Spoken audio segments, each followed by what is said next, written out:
China is a very interesting country from which there's a lot of things to learn. But she's also a danger to the continent if we are not careful.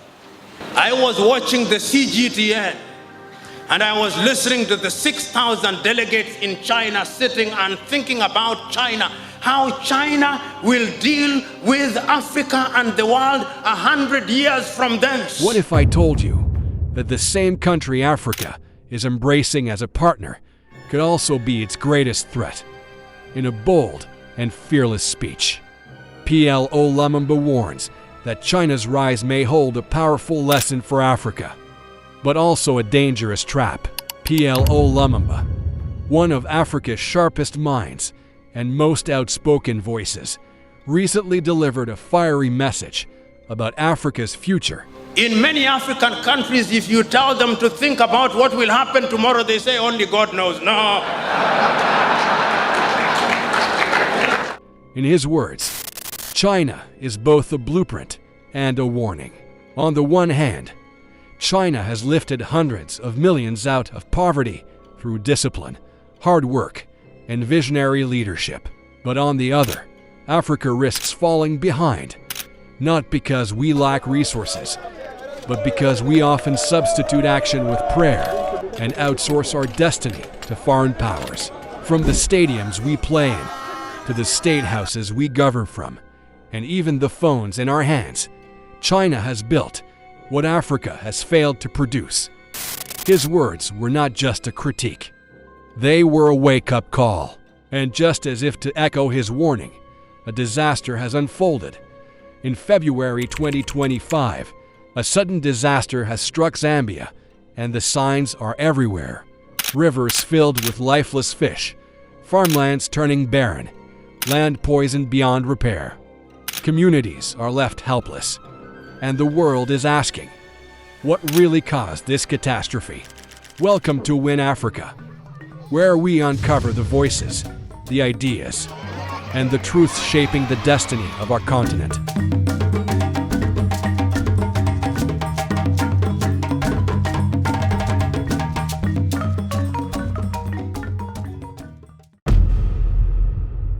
And staying in the region, our last story is about Zambia. It is grappling with a major environmental disaster. A toxic spill from a Chinese-owned copper mine has contaminated the Kafu River, a crucial lifeline for millions. The impact? Dead fish, destroyed farmlands, and entire communities cut off from clean water. The government is racing to contain the damage. But for those who depend on the river, the crisis is already devastating. When a tailings dam collapsed, it spilled nearly 50 million liters of toxic waste into the Kafu River, the lifeline for over half of Zambia's population. Within days, fish floated lifeless on the water's surface, farmland was poisoned, and entire communities were left without clean drinking water. Independent investigations now accuse the company, Sino-Metals Leach Zambia, of covering up the true scale of the disaster. The fishing was good. Now everything is dead. It's just like a totally dead river. It's unbelievable. Overnight. Scientists report lethal levels of cyanide, arsenic, and other heavy metals spreading through the ecosystem, threatening health, destroying livelihoods, and putting generations at risk. Families who once lived by fishing, farming, and drawing water from the river are now forced to abandon their way of life, facing illness, economic ruin, and even death. Thousands of Zambian families have lost everything. The toxic spill forced the shutdown of Kitwe's water supply, cutting off 7,000 people from clean drinking water. And this is not just about Kitwe. The Kafu River feeds the homes of 5 million Zambians. What happens when the poison spreads?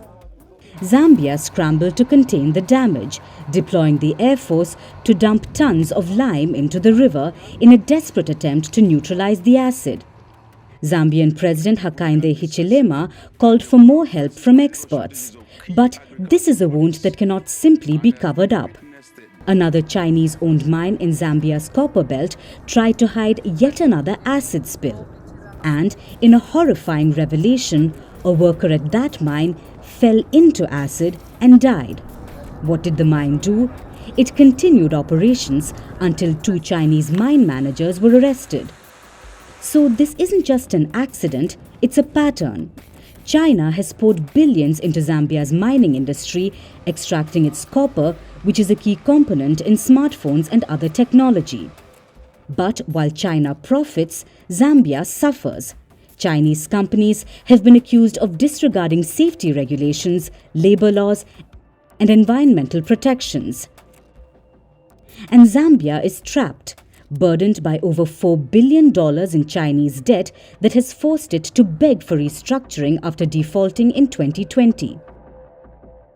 However, the people of Zambia have had enough. Environmentalists and citizens are all speaking up.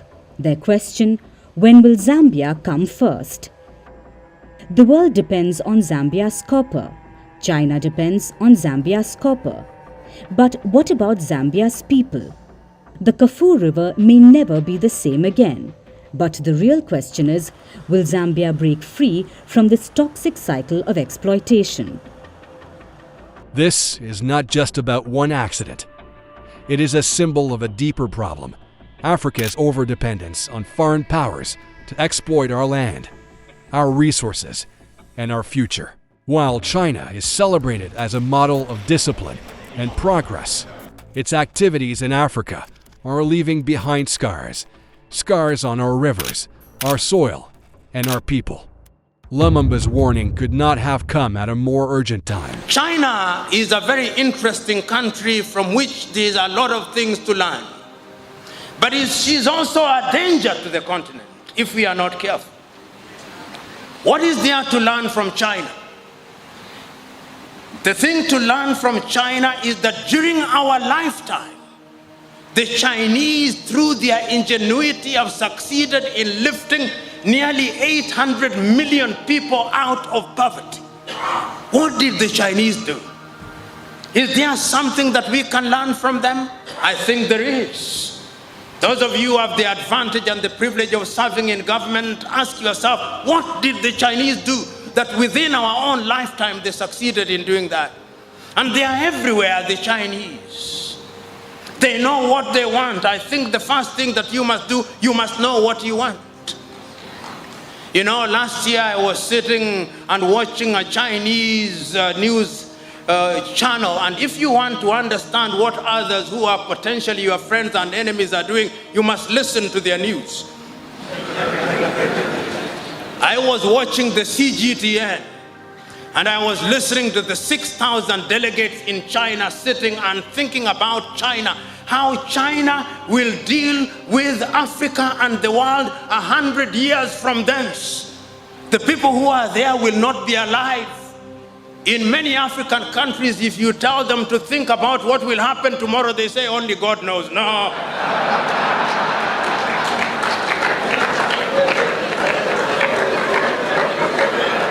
I hold the view that when you are planning, you plan as if you will never die.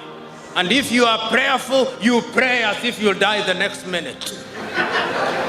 I'm suggesting that the Chinese have given us away. Today, the Chinese, and see how the Chinese are working with us. Which university in Africa worth its name does not have a Confucius Center? I do not know whether you have one here at UCC.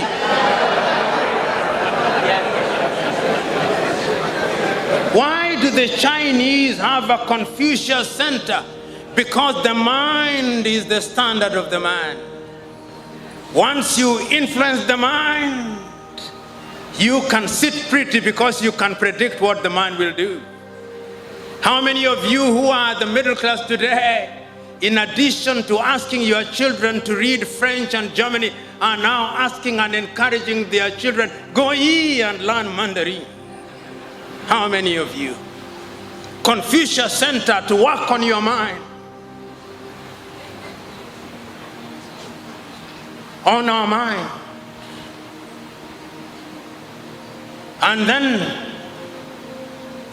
how many countries in Africa don't you find a stadium built by Chinese? And if it is not a stadium,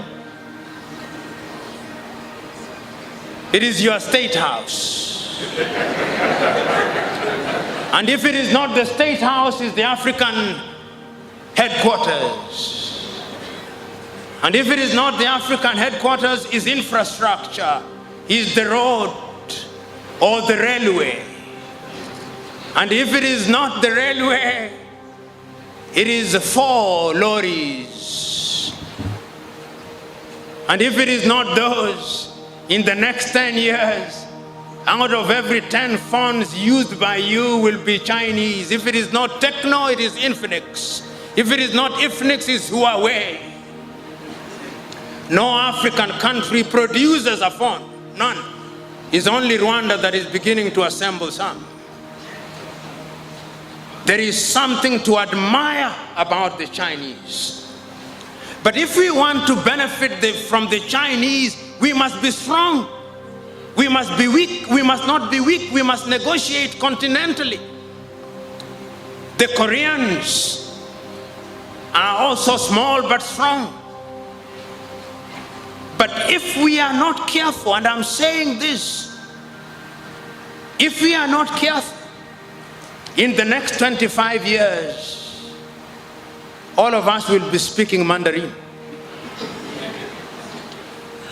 If we are not careful. If we are not careful.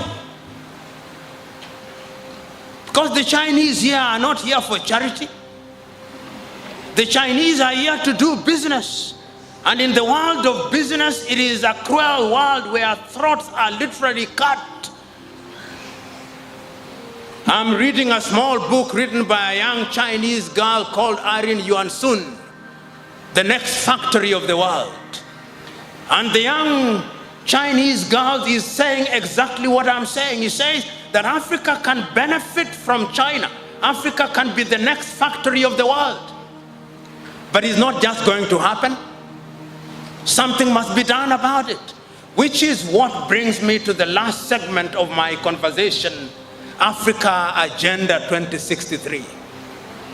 I remember on that day in Addis Ababa, Ethiopia, Nkosazana and Lamini Zuma, the then chairman of the Organization of the African Union, writing and reading an imaginary letter to Osagyefo Kwame Nkrumah. I will not remember the words exactly, but I'll remember it in substance. And in substance, he was saying, by the year 2063, we Africans, having recognized that we may have lost the last 50 years of our independence, will not lose the next 50 years of our independence. I'm adding a few things in order to make it relevant. But she was saying, in effect, the Osagyefo, in the year 2063, Africa will be different. There'll be an electric rail running from Addis Ababa in Ethiopia to Dakar in Senegal. In the year 2063, Africa will be feeding herself, and the bread basket of Africa will be Zimbabwe in Southern Africa and the Democratic Republic of Congo. Africa will be making our own furniture, and we will do so in a sustainable manner, with the equatorial forests of Congo being the source of our products. I will remember in those years to come, what you now see as the Sahara Desert will have been greened. Africa will be covered in forests. The Democratic Republic of Congo will become the equivalent of the Silicon Valley. There will be rare earth. Africa will use phones made by Africans. Africa will refine their own oil. Africa will use our own copper. Africa will have excess electricity. Africa will have the Inga Dam in the Democratic Republic of Congo. Africa will have built the Grand Renaissance Dam. And indeed, at that time, Sudan will not quarrel with Ethiopia, and Egypt will not quarrel with Ethiopia. They will be using these resources well. Africa will not be importing fish, tilapia from China. The fish will be produced in Lake Victoria, Lake Tanganyika, Lake Tana, and all these other places. That was the reason of Africa Agenda 2063. It was a dream. But is it not true that we must all dream? We must dream. The only thing that we must do once we have dreamt, we must wake up. The problem is sometimes we dream and we don't wake up. We must wake up and now begin to implement. Do I think that Africa woke up? I think Africa woke up. And that is how I understand the Africa Continental Free Trade Area. The Africa Continental Free Trade Area is a demonstration that beyond dreaming in a very amorphous manner, we now want to give form and character to our dream by operationalization, so that we begin to bring down the tariff and non-tariff barriers, so that we are able to ensure that Africa will do things that will make Africa great. Intra-African trade will be 80%. And that is why it gladdens my heart that Accra, Ghana was chosen to be the secretariat of the ACTF. I look forward to the day when the protocols are now being made, that we shall begin to take advantage of innovation. You remember Africa lost out in the first industrial revolution.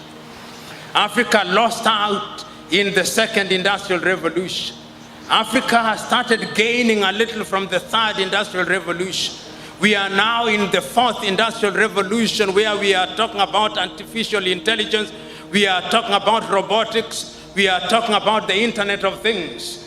We are saying that Africa must now find her pride of place in those areas, so that Africa can be great in agriculture, Africa can be great in education, Africa can be great in value addition, Africa can be great in utilizing our fossil fuels, so that young Africans will not cross the Mediterranean Sea. When I look at Africa, I think that she can be made to work. But the last thing that we must do is to ensure that we introduce hygiene in our politics. Because it all begins and ends with leadership. History has demonstrated, not once, not twice, but times without number, that when you have men and women who are good leaders and they know what they want, they can catapult their countries within a short time into the higher orbits of development. We must now begin to ask ourselves, how do we govern ourselves? How do we create a political environment where all these things can happen? I'm suggesting to us, without being arrogant, I'm speaking hopefully with the humility that will not sharpen the anger of leaders in this forum, but will open their eyes. When you are in a position of honor and privilege, remember that your duty is to serve. Those of you who are cabinet ministers, remember that you are not necessarily the best of men, but you've been favored to be in positions of honor and privilege. You are not necessarily the best of women. Because you have been honored and privileged, serve in humility. And the problem in Africa is that many African leaders suffer from what I call the Jehovah complex.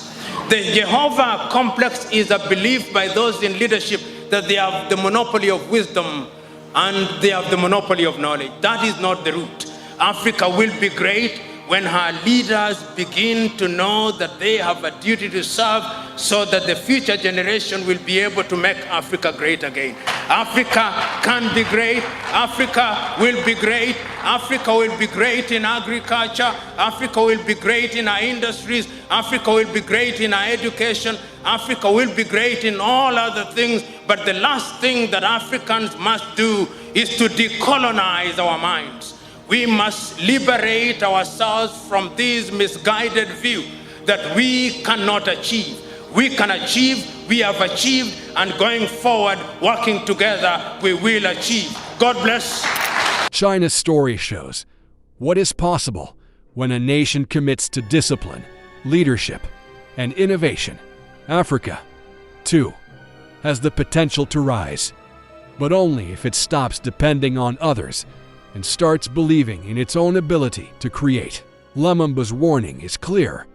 If Africa does not learn from China's example, it will become a continent owned by its creditors rather than its creators. The question is, will Africa wake up before it's too late? What do you think? Can Africa chart its own path, Or will it continue to rely on foreign powers? Share your thoughts in the comments below. And if you found this video insightful, don't forget to like, subscribe, and hit the notification bell so you never miss powerful conversations here on Win Africa.